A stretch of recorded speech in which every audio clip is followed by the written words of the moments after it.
गीता का दूसरा उपदेश यह है कि अवश्यमेव भोक्तव्यम कृतम कर्म शुभाशुभम, कि आपने कोई भी कर्म किया हो उसका फल आपको जरूर भोगना पड़ेगा। अगर आपने अच्छे कर्म किए हैं तो जाने अनजाने किसी मुश्किल वक्त में आपको वो आपके अच्छे कर्म उस मुश्किल वक्त से बचा लेंगे। अगर आपने गलत कर्म किए हैं, पाप किया है, तो उसकी सजा भी आपको जरूर मिलेगी। वो इंसान कितना ही छुप कर कर्म करे, चाहे वो कितना ही चालाकी से कर्म करे, लेकिन कहते हैं कि उस परमात्मा के, ईश्वर के चारों तरफ कैमरे लगे हुए हैं। हमारे एक एक कर्म पर वो प्रकृति, वो परमात्मा अपनी दृष्टि बनाए रखते हैं। हमारे एक एक कर्म का हिसाब होता है। एक गांव में दो मित्र रहते थे। उन दोनों ने विचार किया कि इस गांव में हम धन नहीं कमा पा रहे। वो दोनों धन कमाने के लिए शहर में चले गए। कुछ वर्ष वहां रहकर उन्होंने काफी धन कमाया। फिर सोचा कि अब हम अपने घर वापस चलते हैं, पर्याप्त मात्रा में हमने धन कमा लिया है। उस समय पे यातायात की इतनी सुविधाएं नहीं होती थी। वो अपने बैलों पर ही यात्रा कर रहे थे।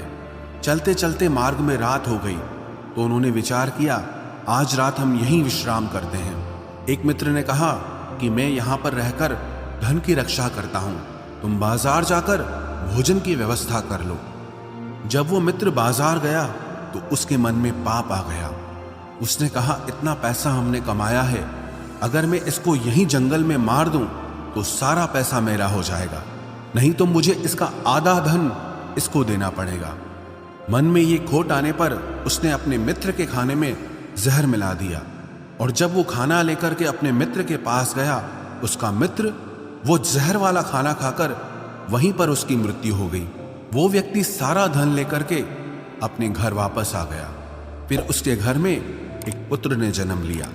जब उसका बेटा पैदा हुआ तो वो बहुत बीमार रहता था। उसने अपने जीवन में जो कुछ भी धन कमाया था, उसका वो सारा धन अपने बेटे के इलाज में ही खत्म हो गया। बेटा बड़ा होता गया और उसका धन नष्ट होता गया। जब उसका बेटा थोड़ा बड़ा हो गया तो उसके पिता ने पूछा कि बेटा, तू इतना बीमार क्यों रहता है, तू ठीक क्यों नहीं होता? मैंने अपनी जिंदगी का सब कुछ तुझ पे लगा दिया, पर फिर भी तेरी तबीयत ठीक नहीं रहती। तो उसके बेटे ने बोला, कौन सा बेटा और कौन सा पिता? मैं तेरा वही मित्र हूं जिसको तूने जंगल में जहर दे के मार दिया था, लेकिन मैं अपना वही हिसाब पूरा करने के लिए तेरे पुत्र के रूप में तेरे घर में आया हूं। अब मेरा तेरा हिसाब बराबर और मेरा जीवन अब यहीं समाप्त होता है। तो गीता का उपदेश हमें यही सिखाता है, कोई अपने आप को कितना भी चालबाज समझता हो, होशियार समझता हो, लेकिन अगर उसने गलत कर्म किया है, चाहे आज नहीं तो कल उसे उसका फल भोगना ही पड़ेगा। कोई भी व्यक्ति अपने किए हुए कर्म से बिना उसको भोगे कभी छूट